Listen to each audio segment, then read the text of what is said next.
I grew up in a house where silence was safer than speaking. My mother worked double shifts at the textile factory, and my father was a man who believed children should be seen and not heard. Our small town knew him as a deacon at the Baptist church, a man who helped organize the annual charity drives and never missed a Sunday service. Everyone respected him. Everyone trusted him. But behind our faded yellow front door, respect looked different. It looked like walking on eggshells. It looked like learning to read the weather in someone's eyes before they even spoke. I was 12 when I first understood that the man everyone called a pillar of the community was the same man who made me feel like I was disappearing piece by piece in my own home. I won't tell you the details of what happened during those years. Some pain doesn't need to be spelled out to be understood. What I will tell you is that I carried those secrets like stones in my chest, growing heavier with each passing day. I was 17 when I finally found the courage to tell my mother. I remember sitting at our kitchen table, the one with the checkered tablecloth that was always slightly damp from being wiped down too many times. The words came out broken and shaking. She looked at me for a long moment, her coffee growing cold in her hands. Then she said the words that would follow me for the rest of my life. Don't you dare make up stories about your father. He's a good man. A godly man. If this story moves you, please consider subscribing. Sometimes the hardest stories to tell are the ones that need to be heard the most. That night, I lay in my narrow bed listening to the house settle around me, and I realized I was completely alone. Not just in that moment, but in a way that felt permanent. When you're not believed by the one person who should protect you above all others, you learn that truth is a luxury you can't afford. You learn to swallow your words before they can betray you again. I finished high school in a haze of numbness. I got decent grades, kept my head down, and counted the days until I could leave. But life has a way of complicating even the simplest escape plans. 2 months before graduation, I met Daniel at a friend's party. He was older, charming in that reckless way that makes 17-year-old girls feel sophisticated. He had dark hair that fell across his forehead and a smile that made promises he had no intention of keeping. Daniel made me feel seen in a way I'd never experienced before. He listened when I spoke, laughed at my jokes, told me I was beautiful. After years of feeling invisible, his attention was like sunlight after endless rain. I was starving for affection, and he seemed to offer it freely. We started dating, if you could call it that. Mostly we drove around in his beat-up Camaro, sharing cigarettes and talking about getting out of town. He worked at the auto shop downtown and lived in a small apartment above the hardware store. To me, it felt like freedom. To him, I think I was just another way to pass the time. 3 months into our relationship, I found out I was pregnant. I remember staring at those 2 pink lines in the bathroom of a gas station, my hands shaking so badly I could barely hold the test. I was 18, had just graduated high school, and suddenly my carefully laid plans for college and escape evaporated like morning mist. When I told Daniel, he went very quiet. We were sitting in his car outside the Dairy Queen, and I watched his face change as the words sank in. The charming smile disappeared, replaced by something cold and calculating. He started the engine without saying anything and drove me home in silence. At my front door, he finally spoke. I need some time to think about this. I never saw him again. He left town 2 days later, leaving behind nothing but an unpaid rent notice and the faint smell of his cologne in my memory. I was 4 months pregnant when I finally had to tell my parents. I'd been hiding it well enough with loose clothes and careful positioning, but there's only so long you can keep a secret like that. My mother was folding laundry in the living room when I told her. She dropped the towel she was holding and stared at me like I'd just confessed to murder. "Who's the father?" she asked, her voice sharp as broken glass. When I told her about Daniel, about how he'd left, her face hardened into something I'd never seen before. "You've brought shame on this family," she said quietly. "Your father's position in the church. What will people think?" That night, I heard them fighting in their bedroom. Their voices carried through the thin walls, and I caught fragments of their conversation. Reputation, disgrace, can't have her here. I pressed my pillow over my ears, but I already knew what was coming. The next morning, my father sat me down at the kitchen table. He didn't look at me when he spoke. "You have until the end of the week to find somewhere else to live. You made your choice, and now you have to live with the consequences." I stared at him. This man who preached about forgiveness and compassion every Sunday, and I felt something break inside me that I don't think ever fully healed. "I'm your daughter," I whispered. "You're a disappointment," he replied, and those words hit me harder than any physical blow ever could. I had 3 days to pack my entire life into 2 suitcases. My mother helped me, but she moved through the motions like a sleepwalker, her face blank and distant. She gave me $200 from her secret stash in the cookie jar and a brief, awkward hug at the door. "I'm sorry," she whispered, but we both knew it wasn't enough. I moved into a boarding house on the rough side of town. It was the only place I could afford with my savings from my part-time job at the grocery store. The room was barely bigger than a closet, with a single bed, a dresser with a broken drawer, and a window that looked out onto the alley behind the Chinese restaurant. The walls were thin, and I could hear every argument, every late-night phone call, every moment of other people's lives bleeding through the plaster. Being pregnant and alone is a special kind of loneliness. Your body is changing in ways that feel both miraculous and terrifying, and you have no one to share it with.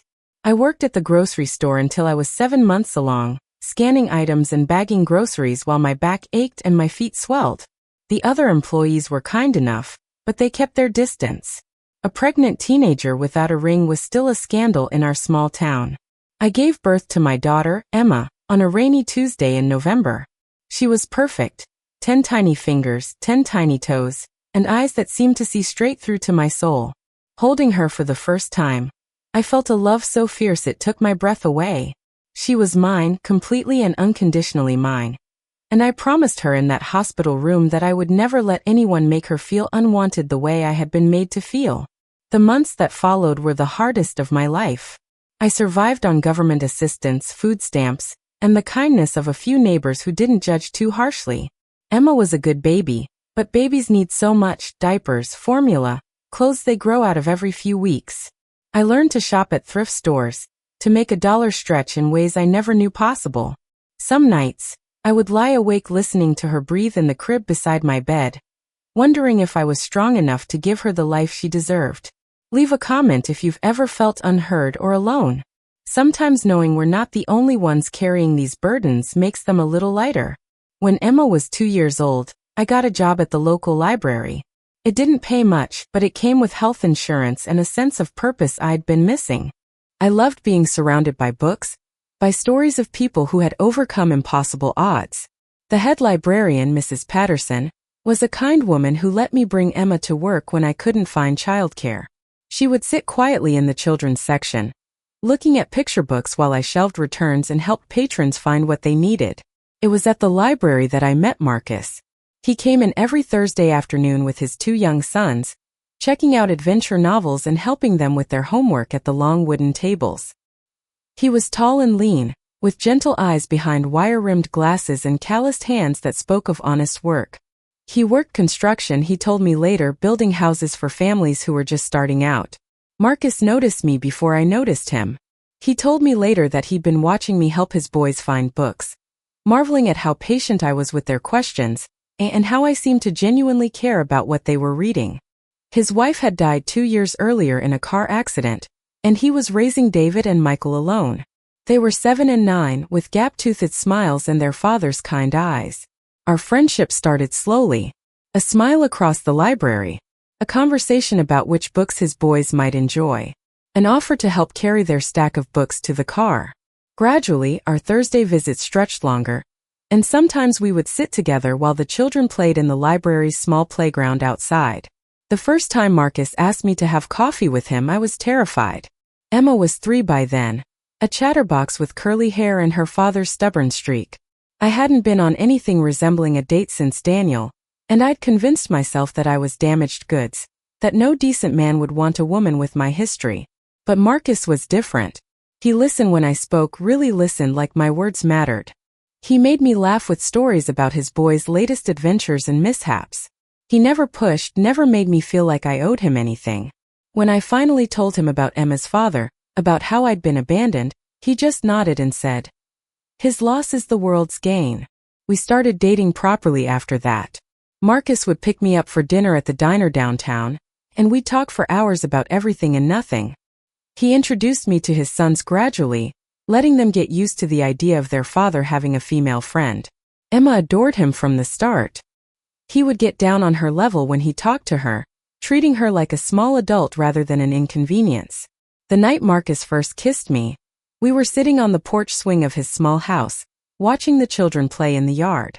Emma was teaching David and Michael how to make dandelion chains, her little fingers working patiently to show them the trick. Marcus reached over and took my hand, his thumb tracing gentle circles on my palm. "I love you," he said quietly, and the words hung in the warm summer air like a promise. I turned to look at him, this man who had somehow seen past all my broken pieces to something worth loving. "I love you too," I whispered back, and meant it more than I'd ever meant anything in my life. We were married 6 months later in a small ceremony at the courthouse. Mrs. Patterson was our witness, and all 3 children stood with us as we exchanged vows. Marcus slipped a simple gold band on my finger, and for the first time in my life, I felt like I truly belonged somewhere. The next 3 years were the happiest of my life. Marcus legally adopted Emma, giving her his name and his unconditional love. We were a family of 5 in a small house with a big backyard, and every day felt like a gift. Marcus would leave for work before dawn, kissing me goodbye while I was still half asleep, and return home covered in sawdust and concrete dust but always with a smile for his family. Emma called him Daddy, and he called her his little sunshine. David and Michael treated her like the sister they'd never had, protective and patient and endlessly entertained by her endless questions. We had family dinners around the kitchen table, homework sessions that turned into tickle fights, and bedtime stories that Marcus would act out with different voices for each character. On weekends we would pile into Marcus's truck and drive to the lake, where the children would splash in the shallow water while Marcus and I sat on the shore, his arm around my shoulders planning our future. We talked about maybe having another baby, about saving up for a bigger house, about growing old together while our children grew up and had families of their own. I should have known it was too good to last. Happiness like that, complete and uncomplicated, always feels borrowed, like something you're holding for someone else. Marcus died on a Tuesday. A freak accident at the construction site. A beam that wasn't properly secured, a moment of inattention, and suddenly the man who had been my anchor was gone. I got the call at the library, and I remember Mrs. Patterson's face when she saw me collapse to my knees beside the circulation desk. The funeral was packed. Marcus had been beloved in our small town, the kind of man who helped his neighbors fix their roofs and never asked for anything in return. People told me how sorry they were, how he'd been a good man, how lucky I'd been to have him even for such a short time. I nodded and thanked them, but inside I felt like I was drowning. The children didn't understand at first. Emma kept asking when Daddy was coming home, and David and Michael retreated into themselves, their grief too big for their small bodies to contain. I held them all while they cried, and later, when they were asleep, I would sit in the kitchen and try to figure out how to keep our family together when the heart of it was gone. Marcus's parents wanted to take the boys. They were kind people, but they made it clear that they thought David and Michael would be better off with real family, rather than with their father's widow and her daughter. The custody battle was brief but brutal. I had no legal standing, no biological claim to the children I'd loved and raised as my own for 3 years. The judge was sympathetic but firm. The boys would go to their grandparents. The day they left was the second worst day of my life. David and Michael cried and clung to me, promising they would come back, that they would never forget me. I helped them pack their things, including the books we'd read together and the drawings Emma had made for them. They promised to write, to call, to visit, but we all knew it wouldn't be the same. Emma didn't understand why her brothers were leaving. She was 6 years old, and her world had been turned upside down twice in a matter of months. She became clingy and fearful, afraid that I might disappear too. Some nights she would crawl into my bed and whisper, "Mommy, are you going to leave me too?" "Never," I would tell her, holding her close. "I will never leave you." I sold the house. I couldn't afford the mortgage on my library salary, and besides, every room held memories that felt too heavy to carry. We moved into a small apartment across town, and I tried to build a new life from the ashes of our old one. Emma started first grade, and I threw myself into work, taking on extra hours and additional responsibilities to keep my mind occupied. The boys called for a while, stilted conversations that broke my heart. Gradually, the calls became less frequent, then stopped altogether. Their grandparents weren't cruel, but they made it clear that they thought it was better for David and Michael to move on rather than dwell on the past. I understood their reasoning, but it felt like losing them all over again. Emma and I learned to be a family of two. She was resilient in the way children are, adapting to our new circumstances with a grace that amazed me. She excelled in school, made friends easily, and grew into a thoughtful, compassionate young woman who seemed to understand instinctively that life was fragile and precious. But I kept Marcus's wedding ring on a chain around my neck, hidden beneath my clothes. Sometimes when I was alone, I would take it out and hold it, remembering the weight of his hand in mine, the sound of his laugh, the way he would hum while he shaved in the morning. It was a small thing, that ring, but it held the memory of the only man who had ever loved me completely and unconditionally. Years passed. Emma graduated high school, went to college, fell in love with a good man who reminded me achingly of her stepfather. She got married in a small ceremony that I planned with the same care Marcus had once put into building houses. Every detail measured and fitted and made to last. I walked her down the aisle, and for a moment, I allowed myself to imagine Marcus there beside me, proud and beaming as our little sunshine started her own family. Emma was radiant in her grandmother's wedding dress, the one my mother had finally sent after years of silence, along with a note that simply said, "I'm sorry." Emma had children of her own, two beautiful grandchildren who call me Nana and fill my small house with laughter and chaos. Sometimes, watching them play in the yard, I think about David and Michael, who would be grown men now with families of their own. I wonder if they remember the woman who loved them for those brief, bright years, or if I've become just another blurred face in their childhood memories. I never remarried. There were opportunities, kind men who asked me to dinner, who might have grown into something more given time and patience. But I never felt that spark again, that sense of coming home to someone. Marcus had been my once-in-a-lifetime love, and some people are lucky enough to have that even briefly. Emma worries about me sometimes. She thinks I'm lonely, living by myself in my small house with my books and my memories. She doesn't understand that loneliness and solitude are different things. I'm not lonely. I'm full of love for the people who've touched my life, grateful for the time I had with each of them, even when it was cut short. I still work at the library, though I'm semi-retired now. I run the children's reading program, and sometimes I see families like the one Marcus and I built, blended and complicated and held together by love rather than blood.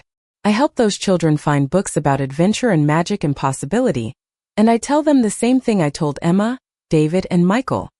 That every story matters, that every person has value, that love is the most powerful force in the universe, even when it seems fragile. Last week, I was organizing the donation box when I found an old book of poetry. Inside the front cover, someone had written, "For my beloved wife, who taught me that love is not about the time we have, but about the depth of connection we create." I don't know who wrote those words, but they hit me with unexpected force.